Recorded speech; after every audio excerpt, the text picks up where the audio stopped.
Guys, നമുക്കൊന്ന് ഉത്സവത്തിന് പോയിട്ട് വന്നാലോ? ആദ്യത്തെ ദിവസമാണ് കൊടി കയറുന്നത് കാണാൻ വേണ്ടിയിട്ടാണ് കേട്ടോ പോകുന്നത്. റെഡി ആയി വന്നപ്പോഴേക്കും ചെറുതായിട്ടൊന്ന് ലേറ്റ് ആയി. പിന്നെ വണ്ടി എടുത്തങ്ങ് പറപ്പിച്ച് വിട്ടു. കറക്റ്റ് ആ കൊടി കയറുന്ന ടൈം ആയപ്പോഴേക്കും നമ്മളവിടെ എത്തിയേട്ടോ. ഏറ്റവും ഫ്രണ്ടിൽ തന്നെ എങ്ങനെയൊക്കെ കയറി അങ്ങ് നിന്നു.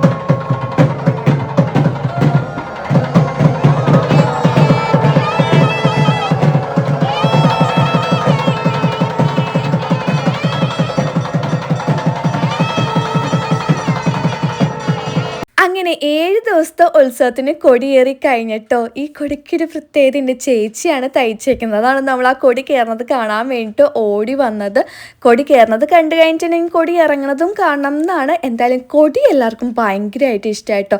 ഈ തണുത്ത കൊടി ഒരു വെറൈറ്റി തന്നെയാണെന്നാണ് പറഞ്ഞത്. ഫുള്ളൊരു തിളക്കായിരുന്നു കേട്ടോ. ദേ ചേച്ചി കണ്ടില്ലേ, അഭിമാന പുളകിതിയായിട്ട് കൊടി നോക്കി നിൽക്കുന്നത്.